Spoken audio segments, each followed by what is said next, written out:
President Tinubu submits ministerial list to Senate for approval. Nigerian army pledges allegiance to coup makers. Soldiers kill 2 bandits, recover guns in Mangu local government area of Plateau State.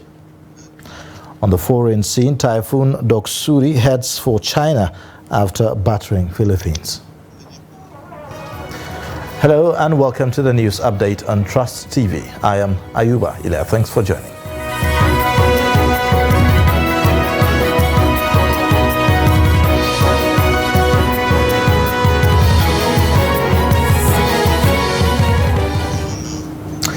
And now the details.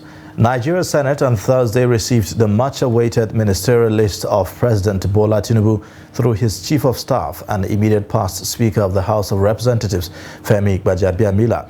Trust TV's Shafiu Suleiman reports that the ministerial list, consisting of technocrats, former governors, lawmakers, among others, was submitted to the 10th Senate by the President in line with the requirement of Section 147, subsection 2 of the 1999 Constitution as amended. The 28 minister nominees contained in the list are Abubakar Momo, Ambassador Yusuf Maitama Tukur CON, Architect Ahmed Angiwa, Barrister Hannatu Musawa, Chief Uche Naji, Dr. Betta Edu, Dr. Doris Anicheo Uzoka, David Umahi, Nyesom Wike, and Badaru Abubakar CON. Nasiru Ahmed Erufai, Ekperekpe Ekpo, Nkiru Nyajocha, and Olubumi Tunjiojo, Stella Okotete, Uju, Kennedy Ohane, Bello Muhammad, Dele Alake, Latif Fagbemi SAN, Muhammad Idris, Olaole Edu. Others are Wahid Adebayo Adelabu, Iman Suleiman Ibrahim, Professor Ali Pate, Professor Joseph, Senator Abubakar Kyari, Senator John Eno, and Senator Sani Abubakar Al-Ladi. Meanwhile, the APC National Vice Chairman Northwest Zone, Salihu Lukman, has resigned from the National Working Committee of the party. Lukman's resignation letter was submitted to the acting National Chairman of the APC, Senator Abubakar Kyari, on Wednesday, July 26, 2023. His resignation is coming 10 days after the resignation of the former national chairman of the party, Senator Abdullahi Adamu, and the national secretary, Senator Yola Omisore. It was, however, gathered that from sources within the APC National Secretariat that Lukman was not comfortable with the move to appoint former governor of Kano State, Dr. Abdullahi Ganduje, by President Bola Ahmed Tinubu and governors on the platform of the party as replacement for Senator Abdullahi Adamu as national chairman of the party. Lukman's letter of resignation, which was cited by Forefront News, indicated that he hinged his reasons on what he described as interference and illegal acts in the affairs of the party, which he stressed were inimical and at variance with the vision of the founding fathers of the APC.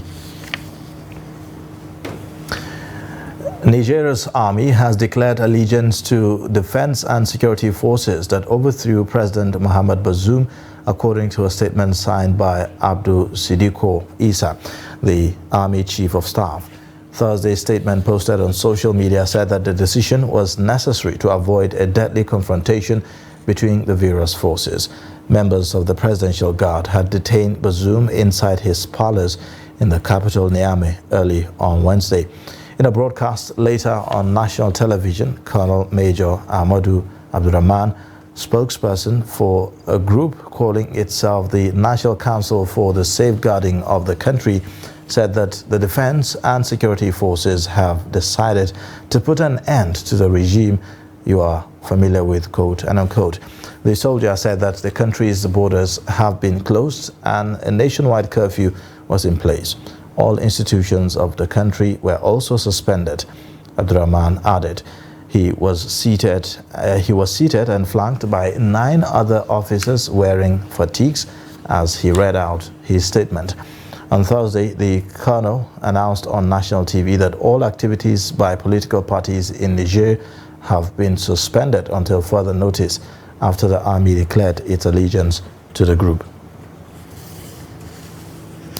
Meanwhile, a Max Air aircraft has been stranded in the Niger Republic city of Niamey's airport due to the ongoing military coup in the country. The aircraft AB 747400 landed in Niamey at 8:40 p.m. local time with 360 Nigerian pilgrims on board. Captain Maitama Kabo was in command of the 18 crew on board. Troops of Operation Hakorin Damisa won on Wednesday killed scores of gunmen in villages of Mangu local government area of Plateau State. Operation Hakorin Damisa was on Saturday launched to prevent further killings in villages of Mangu local government area of the state, where many people were killed in recent time. In a statement by the spokesperson of the operation, Safe Haven, it reads, quote, "Troops while on operation along Orogang Basiru village of Barikin Ladi local government area of Plateau State came under fire from suspected bandits and professionally responded, forcing the bandits to retreat." The statement said that the troops recovered 2 AK-47 rifles, 15 rounds of 7.62 mm special, 3 locally fabricated guns, and a pair of military desert camouflage uniform. 10 suspects were captured and are currently undergoing profiling. In the same vein, troops also thwarted an attempted attack on Mangung and Patlong villages in Mangu local government area. Troops decisively responded and scores of the bandits were neutralized, while others escaped with gunshot wounds. In a similar vein, troops were on patrol along road Janeret, Washina, Changal and Gyambwas, all in Mangu local government area, responded to firing from suspected bandits who fled on sighting on own troops. In the process, recovered 3 motorcycles and 1 locally fabricated gun. The spokesperson said that the Operation's Safe Haven appeals to law-abiding citizens to sustain giving credible and timely information to assist in prompt responses to security situations as they emerge. Still staying with security matters, suspected armed bandits terrorists have reportedly shot a resident and abducted 10 people in Talata Marafa local government area of Zamfara State. An eyewitness, Ibrahim Murtala, said that the incident occurred on Wednesday night when the suspected armed bandits invaded the town. Also a resident of the troubled area, Ibrahim Murtala, the terrorists who were armed bandits, said the terrorists who were armed bandits with sophisticated weapons stormed the town and went straight to the residence of the former member of the House of Representatives in the 10 Assembly who represented Talata Marafa and Anka Federal Constituency, Kabiru Classic, but were unable to enter the house because residents of the area cited them trying to scale through the perimeter fencing. Now, he told our correspondent that residents thought that they were visitors because they were adorned in white clothes, but later discovered that they were armed bandits carrying sophisticated firearms, and one tried to have access to the residents through the fence. Murtala narrated that the armed bandits later carried their operation from house to house, knocking on people's doors, and anyone that comes out will be whisked away. He said the armed bandits abducted 9 construction workers and 1 staff of the Kaduna Electricity Distribution Company, KEDC, while 1 person was shot in his leg and was rushed to the hospital for treatment. The local revealed that there were 3 abducted victims later escaped from the hands of their abductors. Operatives of the National Drug Law Enforcement Agency have allegedly shot dead 2 persons, including one Gafar Yusuf in the Idioro local government area of Mushin in Lagos State. Now, reports say that the NDLEA operatives stormed the community on Wednesday to raid a drug dealer's hideout when they started shooting sporadically in a bid to arrest them. While engaging in the drug dealer's stray bullets from the operatives, shooting sporadically to scare hoodlums attempting to scuttle their plan in the community killed the victims. A resident who gave his name simply as Olasunkami, while lamenting over the development, questioned the operatives for shooting sporadically in a residential area, adding that the bullets hit Yusuf's head and the yet-to-be-identified victim's chest. He noted that the victims died on the spot, adding that people in the community had been enraged by the development. Another resident, Lukman, said that Yusuf's mother, Olaide, who had been inconsolable since the shocking event that claimed her son's life. Suspected bandits have killed 6 people, including a village head in Kada village, Ningi local government area of Bauchi State. The bandits also killed 1 volunteer security personnel and injured 1 army personnel in the area. Meanwhile, 5 students in Bauchi State have died of suspected outbreak of diphtheria in Jama'are local government area of the state. The executive chairman of Bauchi State Primary Healthcare Agency, Dr. Rilwanu Muhammad, disclosed this to journalists during an emergency press briefing in Bauchi. Muhammad said that all schools in the affected local government area had been closed as a precautionary measure. He said out of the 28 samples taken, 2 were confirmed, saying that the agency was determined to act fast to curtail a possible spread of the outbreak. He said that the vaccination will be given to prevent the disease. Muhammad described the deaths of the students as unfortunate, saying that laboratory tests will confirm if they died of diphtheria. Residents of Makarfi local government area of Kaduna State are appealing to the state government to put more measures in place to contain the spread of diphtheria cases in different communities in the area. Trust TV's Bello Musa, who visited Makarfi General Hospital, reports that the call followed reported deaths from the disease in the local government area. We are recorded in Kafanchan and Makarfi local government areas of the state. This is the ward where people with suspected cases have been isolated and no one goes in or out of the ward except medical personnel. Dr. Yishau Abubakar, the medical director of Makarfi General Hospital, where the patients are isolated, explained that deaths have been recorded from the suspected cases. So the patient we received them on Friday. We received 9 patients, which were suspected of having diphtheria from Gubuchi, from Gubuchi ward, which is part of Makarfi local government.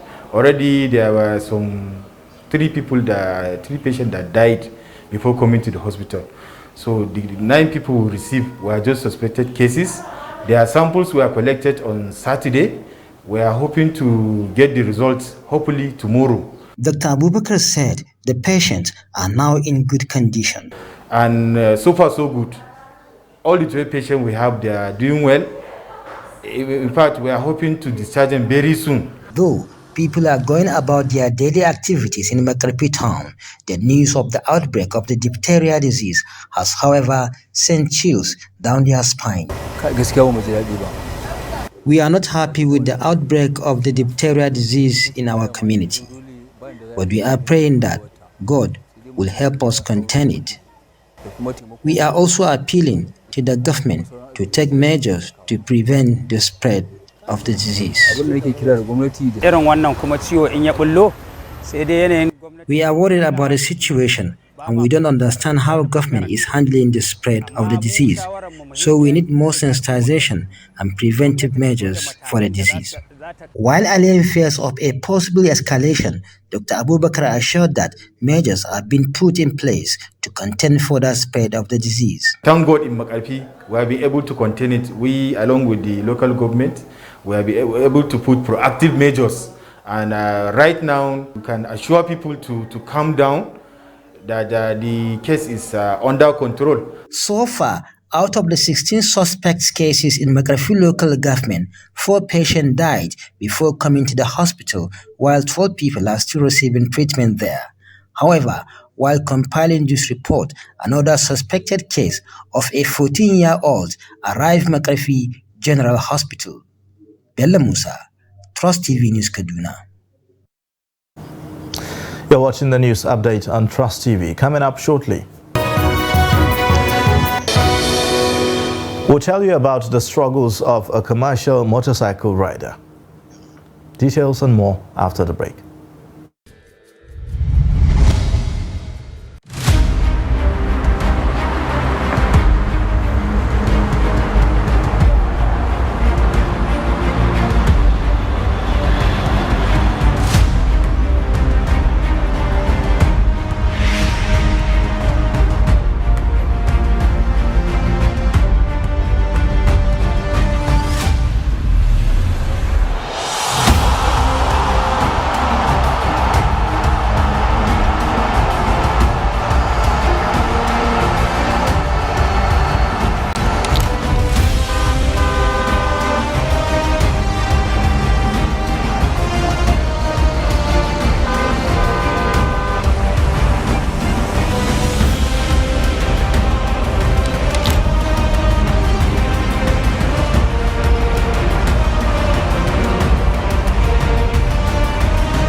That's great.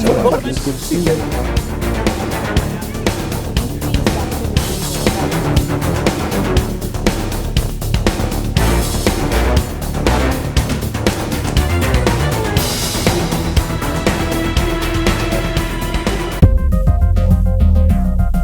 This is Trust TV, documenting the Nigerian story.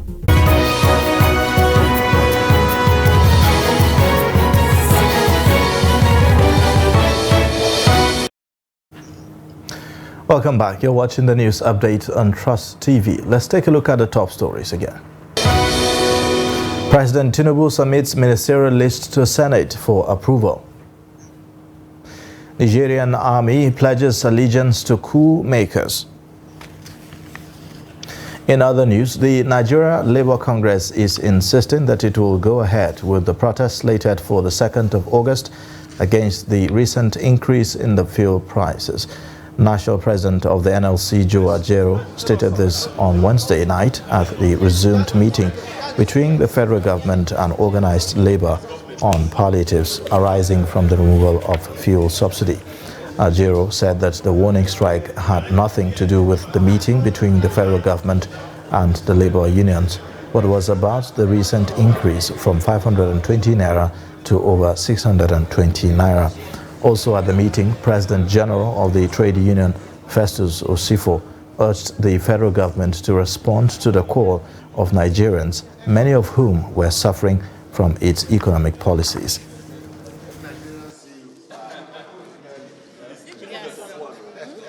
Good evening.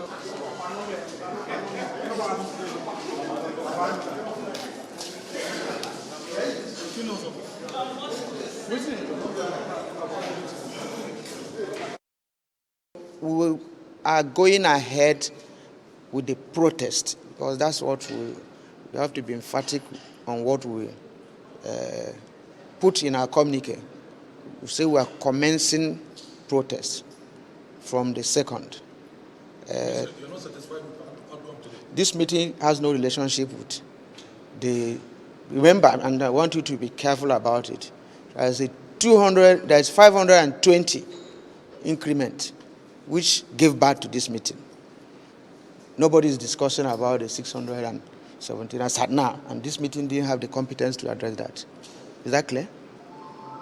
So there are two issues. Yeah, what we want government to do is to address the plight of Nigerians. Nigerians are suffering, just as we said in our press conference a few days ago, that Nigerians are suffering, that things are hard, that things are difficult. And because things are difficult today in Nigeria, you must roll out programs to ameliorate this suffering, because at the end of the day, it is about Nigerians, because government exists in order to take care of the downtrodden majorly. So all we are saying is that government must, as a matter of urgency, because we don't have that time anymore. So as a matter of urgency, must roll out, various programs that will create alternative to PMS and also palliatives. So these are the two focus: alternative to PMS, that is about the CNG, and also the palliatives that must be brought out to ameliorate this suffering.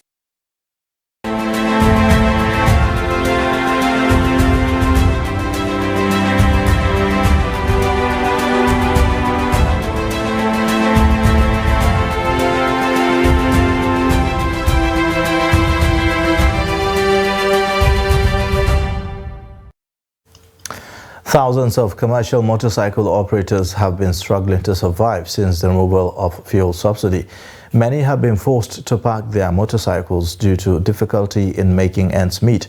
Trust TV's Ibrahim Ismail tells the story of a commercial rider in Gombe who has been forced out of a job after failing to meet his quota due to the poor patronage. Life has been very difficult for Sahalu Saad since his boss took back his motorcycle due to failure to remit proceeds on time. The husband of two, who is now idle, struggles to feed his family. I failed to remit revenue to the bike owner on Tuesday as stipulated. I remitted 7,000 naira on Wednesday, but he asked me to give him the keys. Sahalu's two wives and children live in two different apartments, and since the motorcycle he works with was collected, getting 3 square meals has been nearly impossible. We have missed dinner for several days. We managed to cook when our husband brought food items in the evening. Today we couldn't pay for the charcoal which we used to cook.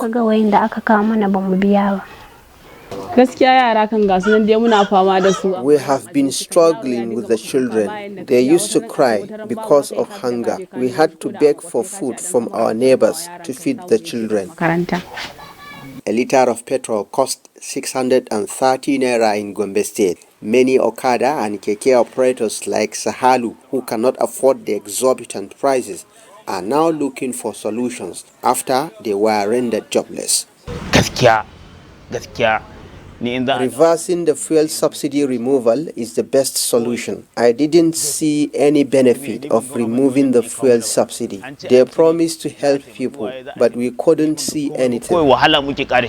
According to the Amalgamated Commercial Tricycle and Motorcycle Owners, there are 40 million members who depend on the business to survive, but soaring fuel prices have paralyzed their activities. Ibrahim Ismail, Trust TV News, Gombe.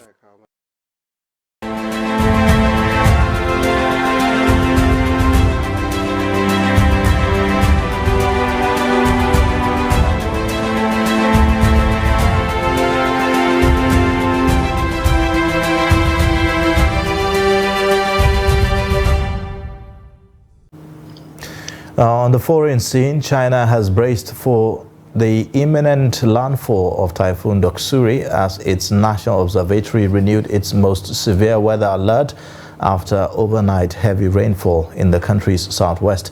According to a state media report, 3 coastal cities in Fujian province shut schools, businesses and factories on Thursday, while flood control authorities in one of them, Xiamen, warned of a serious impact. In the Philippines, at least 8 people died as the typhoon savaged the region with strong winds and heavy rains. On Thursday, more than 20 people were confirmed dead in the country after a passenger boat capsized. Typhoon Doksuri battered the main island of Luzon on Wednesday, toppling trees, knocking out power and forcing the evacuation of thousands of people from coastal communities. Strong winds and heavy rain pummeled the lightly populated Babuyan Islands and northern provinces, triggering flooding and landslides. The approaching typhoon is expected to make landfall on China's southeast coast in the early hours of Friday. And in sports news, the Super Falcons of Nigeria have defeated co-host of the ongoing FIFA Women's World Cup, Australia. The Nigerian team won the match 3-2. Now they are now on 4 points, just like Canada, who beat Ireland in their second match on Wednesday. With the win, the Nigerian women are on the verge of making it to the second round of the competition. Their next encounter will be Ireland, who are already out of the competition after suffering 2 losses. And that's it for the news update. You can watch more via all our social media platforms and also on our YouTube live stream. I am Ayuba Ila. Thanks for watching. Bye for now.